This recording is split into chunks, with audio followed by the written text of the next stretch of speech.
Semua kita punya aib. Betul nggak?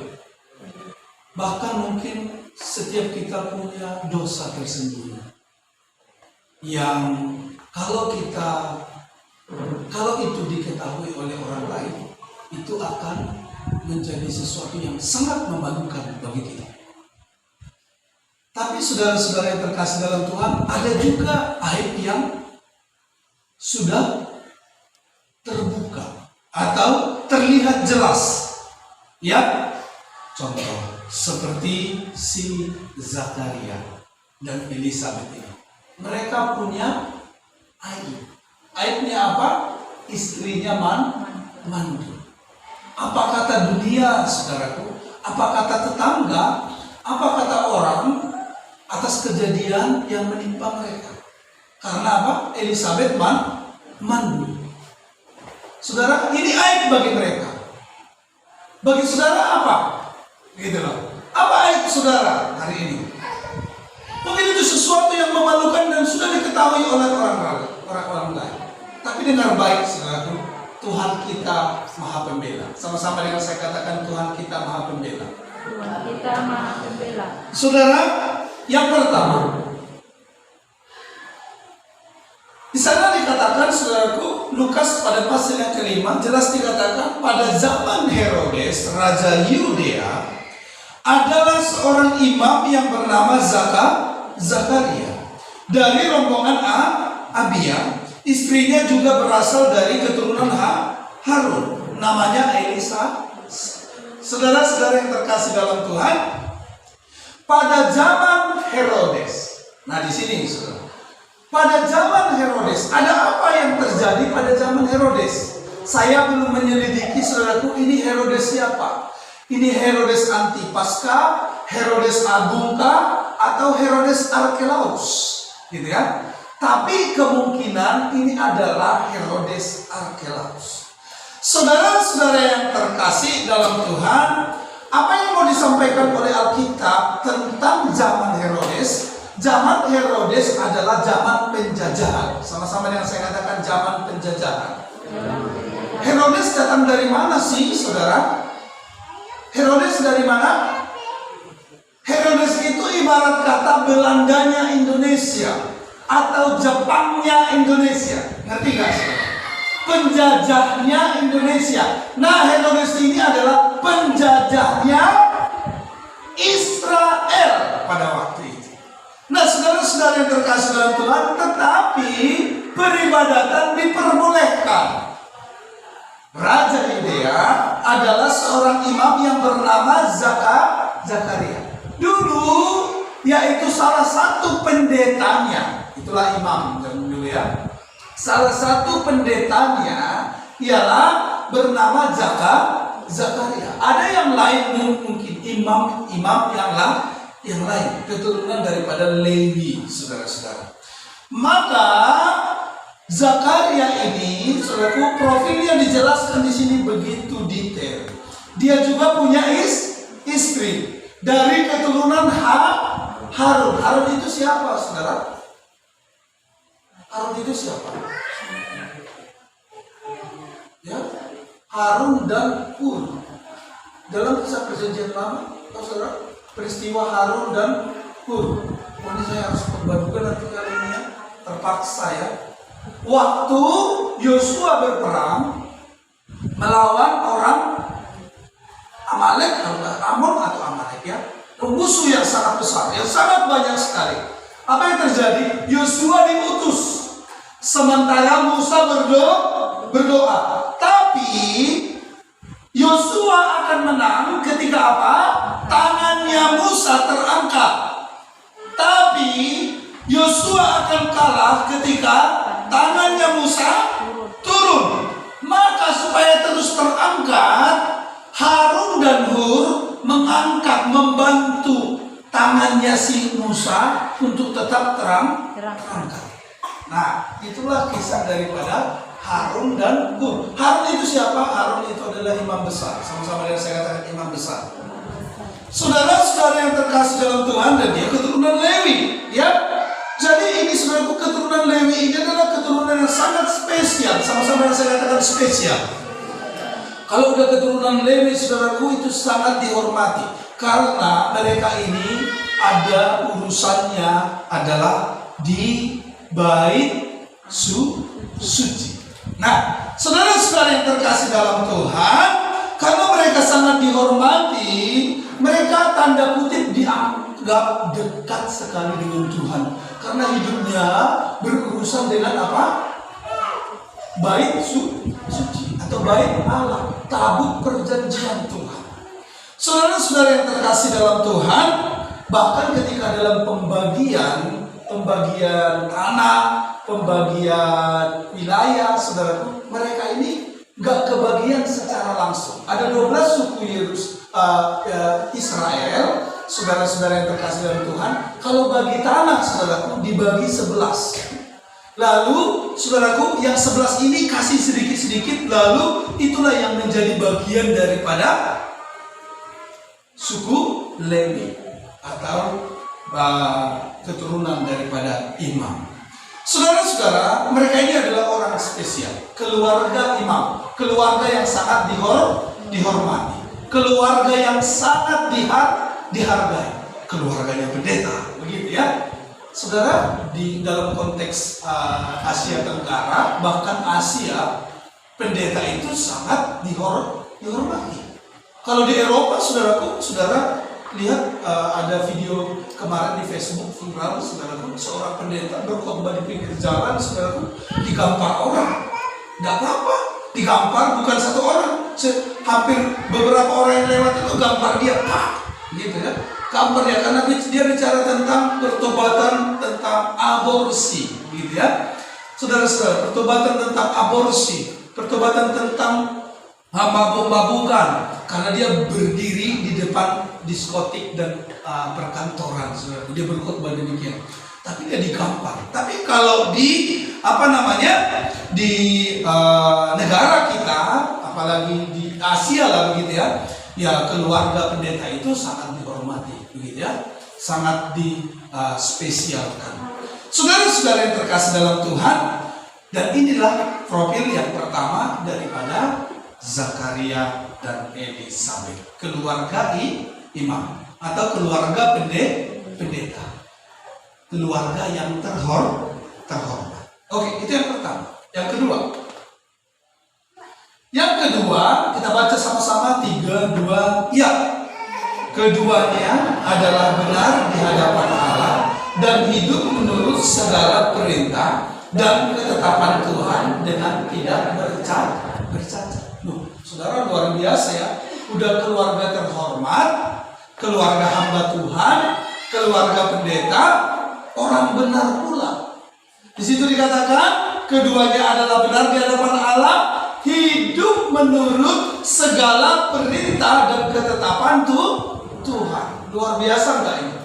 Hebat ya. Haleluya. Amin. Luar biasa sekali ya. Bahkan mereka dikatakan tidak bercacat. Hidup mereka ini sempurna banget. Sempurna banget. Saudara, siapa yang mau hidup seperti ini, saudara? Boleh angkat tangannya.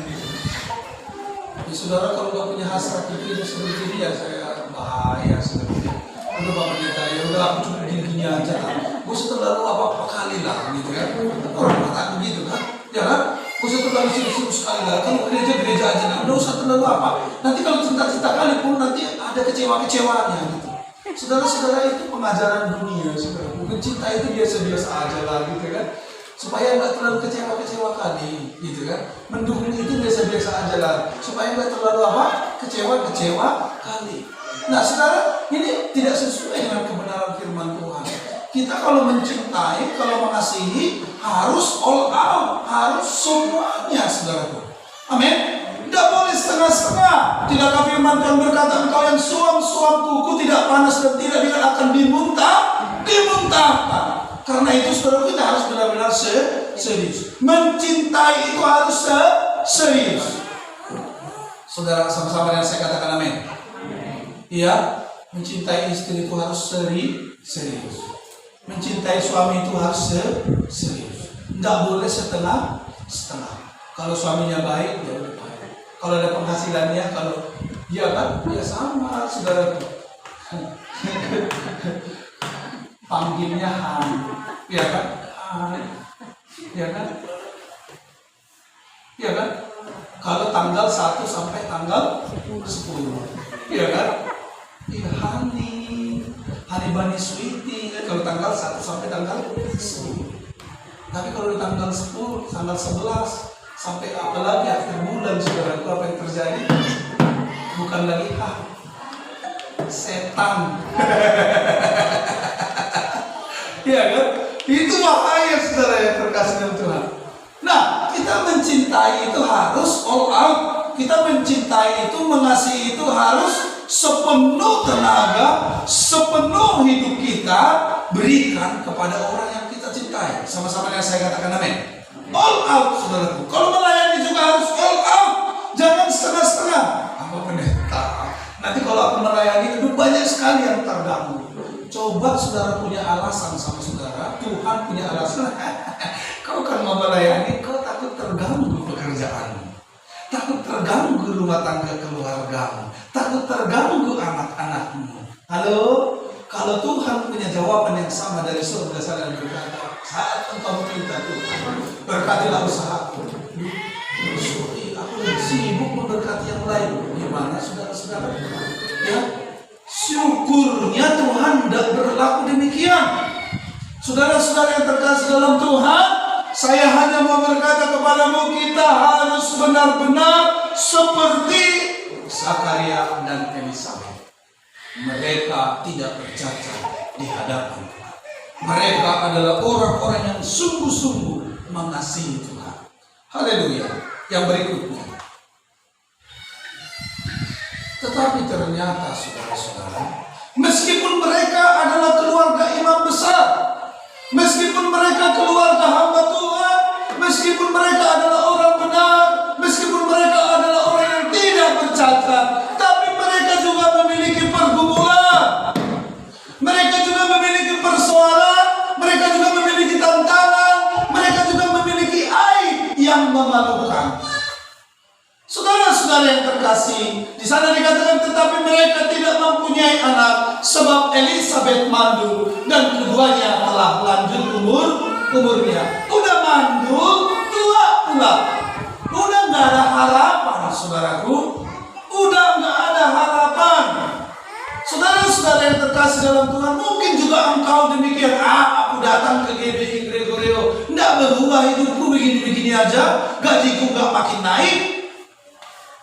Keluarga aku nggak berubah-berubah, istriku tetap perilakunya seperti ini, suamiku tetap seperti itu, tetanggaku tetap jahat sama aku, ada banjir rumahku tetap kena, ada longsor rumahku tetap kena.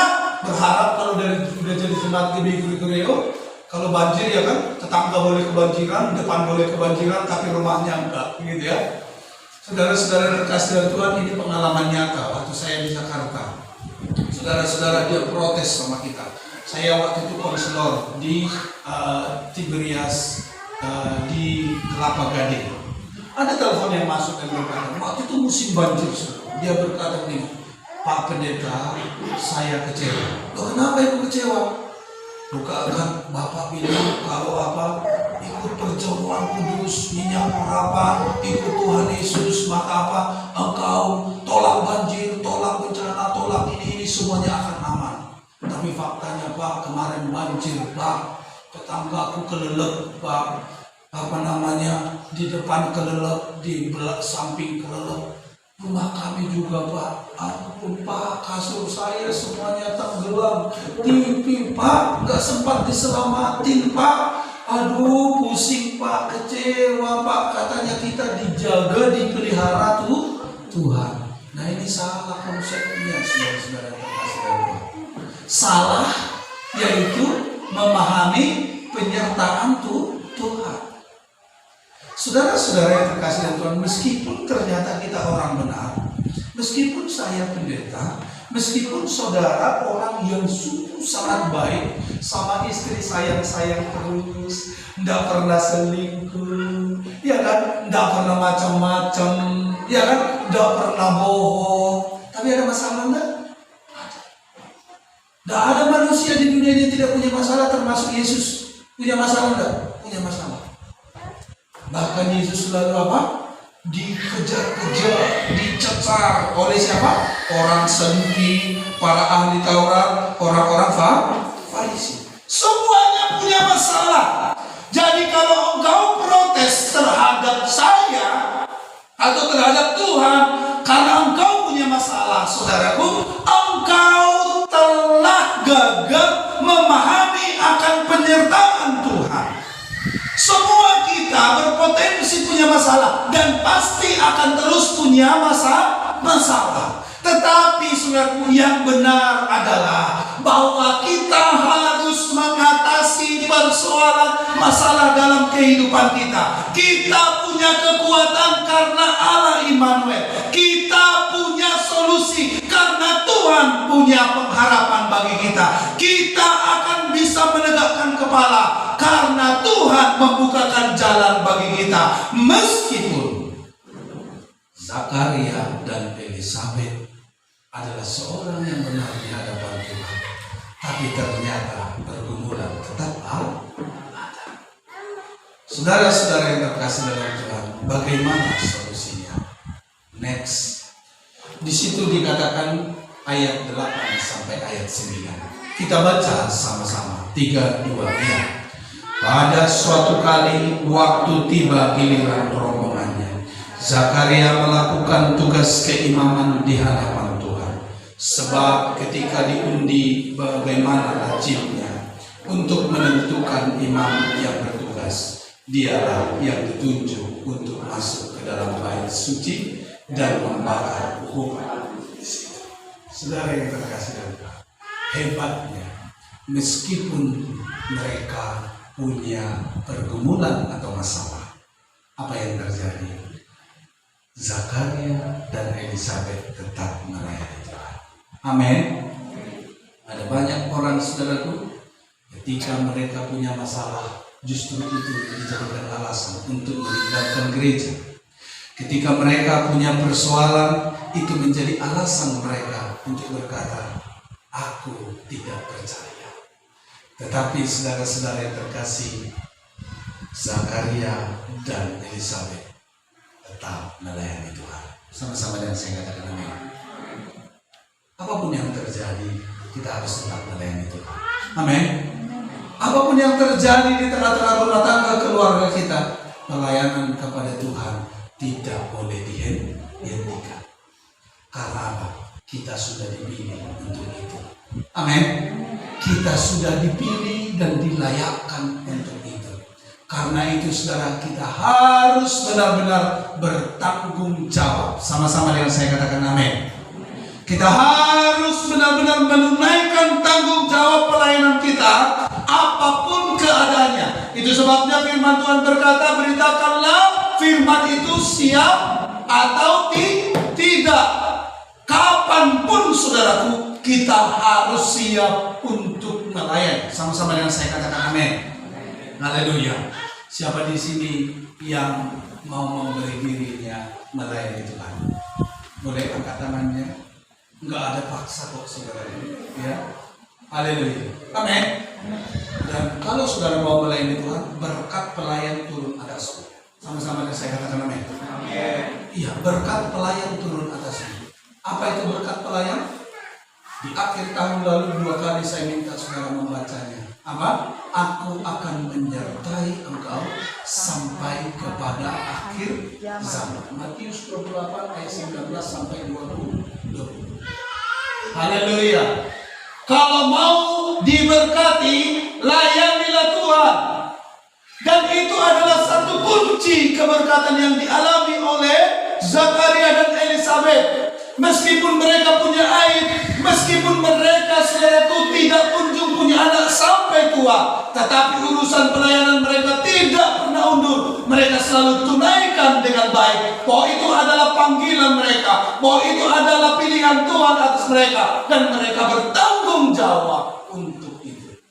Saudara-saudara yang terkasih dalam Tuhan, layani Tuhan dengan uangmu, layani Tuhan dengan tenagamu, layani Tuhan dengan hati dan doamu. Sama-sama dengan saya katakan amin. Kalau kau punya uang, layani Tuhan dengan uang. Kalau engkau punya kekuatan, tenaga, layani Tuhan dengan tenaga. Kalau engkau punya talenta, layani Tuhan dengan talentamu. Kalau engkau punya waktu, layani Tuhan dengan waktumu. Saudara yang terkasih, semua daya yang ada pada kita adalah dasarnya dari Tuhan. Karena itu saudaraku, semua itu juga harus kita pakai untuk melayani Tuhan. Amin. Itu sebabnya saudara-saudara, jangan sampai ini terjadi. Ini saya katakan kepada saudara. Satu, Tuhan memberikan yaitu talenta kepada hamba-hambanya. Kepada yang satu diberi 5, kepada yang satu diberi 2, kepada yang satu diberi 1. Apa yang terjadi? Yang 5 mengembangkan, yang 2 juga mengembangkan. Tapi yang satu berkata, Tuhan bukan tukang marah. Karena itu aku simpan saja. Nanti kalau dia datang, takutnya ini hilang, gitu ya. Lalu waktu Tuhannya datang, apa yang terjadi saudara? Dia kembalikan utuh.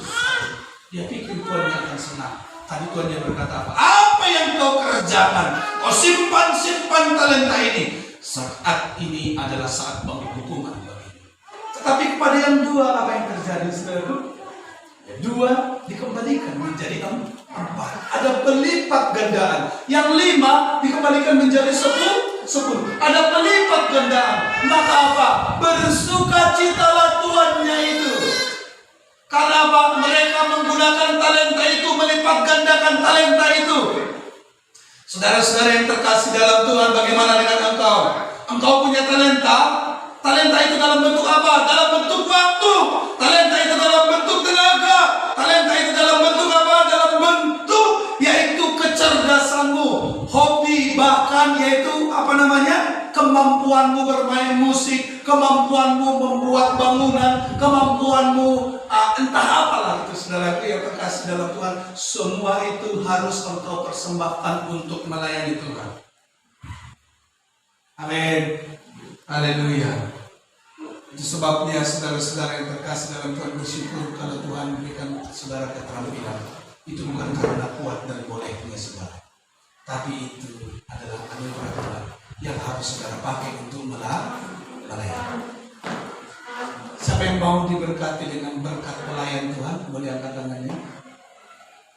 Saudara, saya tidak percaya kalau pelayan Tuhan itu hidupnya makin hari makin miskin. Bahwa hidupnya saudara pelayan Tuhan itu enggak percaya saya.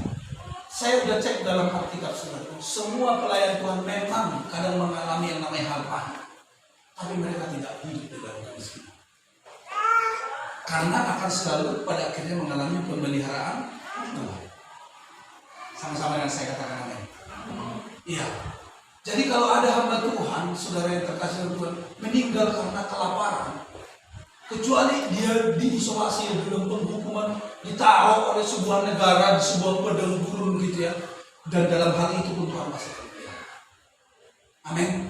Iya, saudara-saudara yang terkasih Tuhan. Tidak akan mungkin seorang yang melayani Tuhan, yang sungguh-sungguh hatinya mengasihi melayani Tuhan, saudaraku, hidup di dalam yaitu kemiskinan. Pasti akan dipelihara oleh Tuhan. Karena itu saudara-saudara yang terkasih dalam Tuhan, bagaimana caranya supaya saya bangkit dari kemiskinanku hari ini layani Tuhan? Caranya sederhana saudara, tolong orang lain. Maka saudaraku, engkau pantas untuk mendapatkan pertolongan yang sangat luar biasa dari Bapa Surgawi. Sama-sama dengan saya katakan amin. Haleluya. Yang terakhir saudaraku, belum satu lagi. Di situ dikatakan ayat 13. Boleh 3, 2, ya. Tetapi malaikat itu berkata kepadanya, jangan takut, hai Zakaria, sebab doamu telah dikabulkan dan Elisabet istrimu akan melahirkan seorang anak laki-laki bagimu, dan haruslah engkau menamai dia Yohanes. Saudaraku, saya baru mengerti mengapa Tuhan memilih Yohanes lahir dari Zakaria dan Elisabet.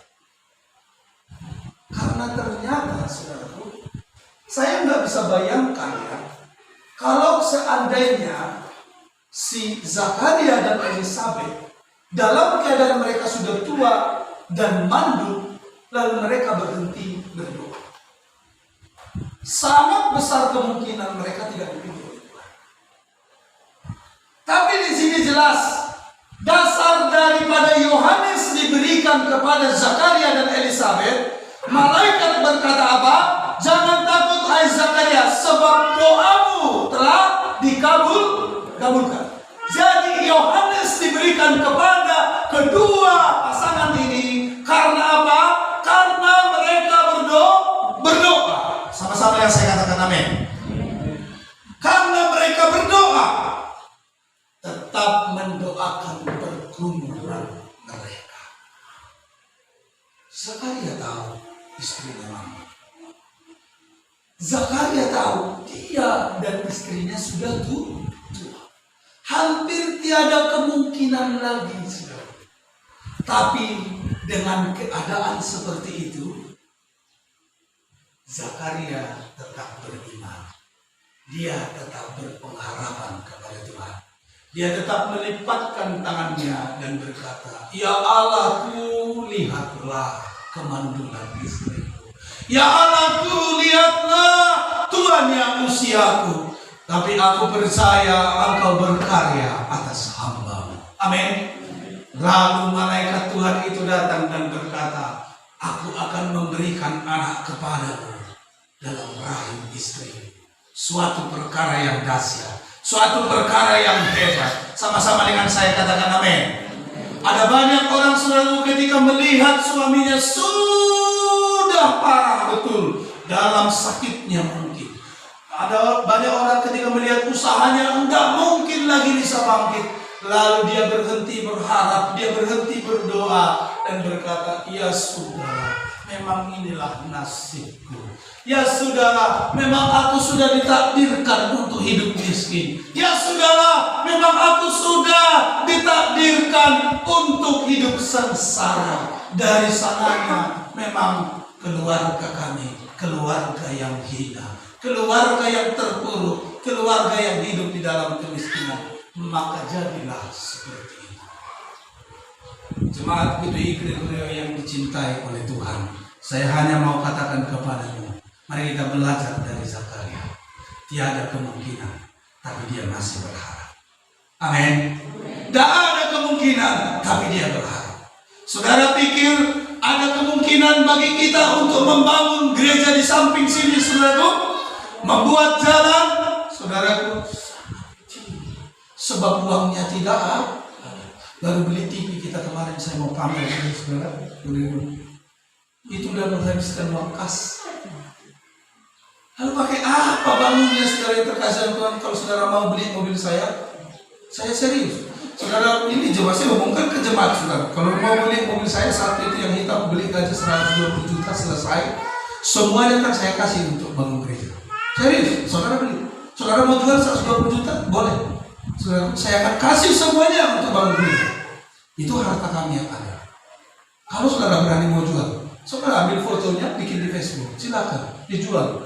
Saudara, kalau oke nego-nego lah, nggak apa-apa. 100 juta bersih, saudara ambil, sisanya boleh juga, nggak apa-apa. Upahnya buat saudara, boleh. Sisa 20 jutanya saudara ambil, boleh jual berapa juga nggak apa-apa. Ya kami kasih, nggak masalah. Saudara-saudara yang terkasih dalam Tuhan, tapi di tengah-tengah kemungkinan itu apakah kita bisa? Bukan itu sombong. Kita harus praktekkan iman Zakaria. Amin. Haleluya. Karena kisah seperti ini bukan cuma kisah satu. Hal seperti ini juga terjadi dialami oleh Hana. Dia juga sudah mandul, tapi tetap setiap tahun dia pergi ke rumah Tuhan yang ada di Silo. Lalu dia berdoa di sana. Apa yang terjadi, saudara dia terkasih Tuhan? Setahun kemudian dia diberi anak yang bernama Samuel. Lalu siapa lagi saudara mau bicara? Abraham. Juga udah mandul. Ketika malaikat Tuhan itu datang dan berkata, Hai Abraham, istrimu akan mengandung. Datang si Sarah. Gila kah itu orang? Malaikat Tuhan ngomong apa itu? Mana mungkin? Dia bicara begitu, saudara-saudara yang terkasih dalam Tuhan. Tapi setahun kemudian lahirlah yang bernama hak. Berikan tepuk tangan dong yang meriah buat Tuhan kita. Saudara-saudara yang terkasih dalam Tuhan, jangan hidup santai-santai. Amin. Jadi tolong jangan salahkan Pak Gembala kalau kita membangun di sini, saudara. Karena apa? Karena itu bicara iman. Saudara tidak mau seturut dengan perjalanan iman gembalamu, saudaraku. Rasakan berkatnya di dalam rumah tangga. Tapi kalau saudara mau berjalan bersama dengan saya bukan tukang todong dan tukang peras-peras. Serius. Tapi saya menuntut imanmu. Bukan menuntut uang atau harta siapapun, saudara. Saya hanya menuntut imanmu. Mana iman Zakaria yang ada dalam hatimu yang pernah aku khotbahkan, saya akan tuntut itu kepada saudara di hadapan Tuhan. Amin. Kita bukan mau tuntut kau punya harta. Saudara, ada orang berkata, Pak Pendeta, Pak Gembala, makan aja disyukur. Memang begitu sih, benar. Ya kan? Makan aja disyukur jemaat. Sudah dibangun menara, begitu kan. Saudara, tapi saudara yang terkasih dalam Tuhan, ini bukan proyek duit, tapi ini adalah proyek iman. Amin. Hanya itu. Saudara boleh menerjemahkan apa saja tentang iman itu. Iman itu harus dibuktikan dengan apa? Tindakan. Sama-sama dengan saya katakan amin. Haleluya. Yang terakhir, ini baru benar yang terakhir, saudaraku. Oke, jamnya mana? Oh, ya masih aman ya.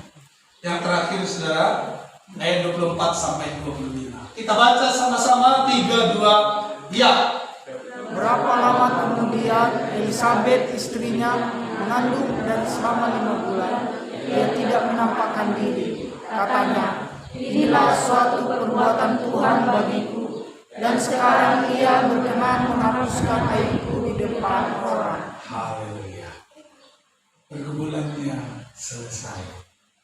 Oleh karena apa, saudaraku? Oleh karena Tuhan anugerahnya tercurah bagi Zakaria dan Elisabeth. Allah yang kita sembah adalah Allah yang sama. Dia sungguh penuh dengan belas kasihan. Oleh karena itu, saudaraku, jangan mengasihani dirimu sendiri dan sibuk seolah-olah saudara hanya engkau yang perlu dilayani dan bukan engkau yang harus melayani. Itu sebabnya saudara-saudara yang terkasih dalam Tuhan, tolong jangan sakit hati nanti. Kalau saya datang ke rumahnya Opung Tambang, jangan ada yang iri. Lalu kata, oh cuma mereka aja di sini. Ya kan? Saya nanti datang ke rumahnya Mama Faye, kalau ke situ begitu. Nah, datang nanti ke rumahnya Opung Pastiana. Cuma dekatnya itu. Tidak begitu. Tidak begitu. Saya hanya mau berkata, semua kita harus menyadari bahwa kita harus punya porsi melayani. Sama-sama yang saya katakan amin. Karena kami saudaraku cuma satu. Kalau dibagi sana sini. Ada banyak puluhan lain, bahkan ratusan orang juga di daerah lain yang harus kami layani. Saudaraku, gereja kita ini bakal menjadi gereja besar. Saudara berjuang di sini, kami berjuang di sana. Mr. Alex berjuang di mana, begitu kan? Saudara-saudara yang terkasih dalam Tuhan, maka perjuangan kita akan sempurna. Kekuatan yang sama, lakukan, maka itu akan menjadi besar. Sama-sama dengan saya katakan, haleluya. Haleluya. Saudara yang terkasih dalam Tuhan, inilah suatu perbuatan Tuhan bagiku, dan sekarang ia berkenan menghapuskan aibku di depan orang. Aib apa yang kau miliki hari ini? Kau merasa kalau kau masih ngontrak itu adalah bentuk dari penderitaan? Saya hanya mau katakan kepadamu, engkau tidak akan dibiarkan selagi engkau mau melayani Tuhan. Amin. Siapa di sini yang sudah punya rumah sendiri boleh angkat tangan? Sorry. Yang belum punya rumah. Kalau sudah punya rumah sendiri, yang belum punya rumah sendiri, boleh angkat tangan, saudara. Pak Silas sama Ibu Dewi masih satu rumah kan? Oke, satu masing-masing. Oke, boleh. Siapa yang belum punya rumah sendiri? Oh, belum punya rumah sendiri. Oke, catat baik, saudara yang terkasih Tuhan. Kalau kau melayani, kalau kau memberi diri melayani Tuhan dengan sungguh, saudaraku, engkau akan punya rumah sendiri. Amin. Jangan nyaman dengan apa yang kau miliki hari ini dan berkata nggak apa-apa ngontrak apa pendeta. Sudah jadilah sesuai dengan imanmu. Gitu ya. Jadilah sesuai dengan imanmu gitu ya. Saya hanya mau berkata layanilah Tuhan, maka Dia akan memberikan apa yang kau kehendaki. Amin. Demikian yang terjadi untuk anak-anakmu. Amin. Tuhan akan menghapuskan aibmu. Dulu engkau kehinaan bagi orang lain. Di hadapan keluarga mungkin engkau dulu dianggap, aduh, nggak dianggap malah. Syukur masih dianggap. Sekarang malah nggak dianggap. Tapi dengan baik. Kalau engkau melayani Tuhan seperti Zakaria dan engkau terus berpengharapan berdoa kepadanya, apa yang terjadi? Aibmu akan terhapuskan. Jangan takut, jangan khawatir. Tuhan pasti bekerja menolong. Amin. Haleluya. Mama tadi jangan pernah merasa sendiri. Kau orang yang diberkati. Ketika kau diberkati di sini, meskipun suamimu pergi, berkat Tuhan tidak pernah terjadi. Amin. Berkelimpahan, bertambah-tambah, karena itu layani Tuhan. Kau kan bagaimana saya mau melayani Tuhan dengan begini?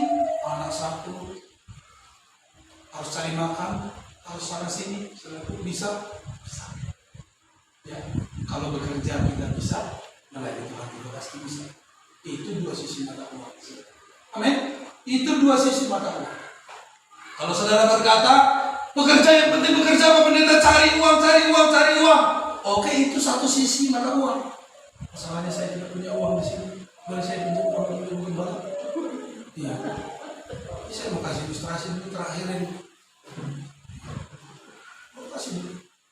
Ya cepat ini udah pegel ini. Mau terima duit. Ayo. Ya, kalau 2000 kita masih aman sih. Ya. Saudaraku, ini nilainya berapa? 2.000. Lalu saudara yang terkasih Tuhan pastilah berkata, yang penting bagaimana saya bekerja cari uang untuk nafkahi istri anak. Oke. Ya. Tapi itu sisi 2.000. Ini pahlawan apa? Ini masih satu sisi. Sisi yang lain dari hidup kita apa? Ingat, penuhilah bumi. Itu yang pertama kan? Ini bekerja. Itu. Tapi sisi lain, jadikanlah semua bangsa muridku. Bersekutulah, beribadahlah. Amin. Itu sisi yang lain. Bisakah uang ini saya berikan saudara yang terkasih dalam Tuhan? Satu sisinya putih, tapi sisi yang lain itu uang. Saya beli sesuatu, laku nggak? Kalau begini, nggak laku. Tapi saudaraku, kalau sisinya dua-duanya terisi seperti ini, meskipun nilainya kecil, ini laku untuk menukar sesuatu. Sama-sama yang saya katakan amin. Karena itu saudara yang terkasih dalam Tuhan, jangan kau menghindar daripada melayani. Itu sebabnya saya menulis di sini, semua kita adalah hamba Tuhan yang harus memberitakan Injil Kristus. Semua kita harus melayani. Jemaat GBI Gregorio adalah jemaat pelayan. Kalau engkau melayani saudaraku, maka engkau akan mendapat berkat pelayan. Saudara, satu waktu nanti saya akan bikin presentasi saudaraku, berkat pelayan seperti apa. Kita hitung hamba-hamba Tuhan. Mulai daripada hamba Tuhan yang tertua. Hamba Tuhan yang tertua siapa? Yang kena kudis saudaraku siapa? Ayub. Ayub itu hamba Tuhan yang tertua, saudara, salah satu ya. Saudara yang terkasih itu, Ayub itu saudara seorang yang sangat diberkati. Sangat diberkati pada awalnya. Tapi yang kedua, terus melayani Tuhan dalam setelah pasca penderitaannya, saudara, dia makin diberkati. Sama-sama yang saya katakan amin. Saudara, Daud, Salomo. Daud itu kalau mau kasih persembahan luar biasa. Salomo kalau mau persembahan luar biasa. Ratusan, bahkan ribuan sapi bisa dipotongnya untuk apa? Sebagai persembahan bagi Tuhan. Lihat apakah Salomo diberkati? Dia adalah raja paling kenamaan di masanya, saudaraku. Sejahtera penduduknya pada masa kerajaan. Amin. Saudara-saudara yang terkasih dalam Tuhan, mari kita melayani Tuhan. Jangan hitung-hitungan melayani Tuhan, saudaraku. Kasih waktu. Amin. Kasih waktu. untuk melayani Tuhan, maka engkau akan mendapat berkat pelayan. Amin. Haleluya. Aibmu telah dihapuskan oleh Tuhan. Mari kita berdoa.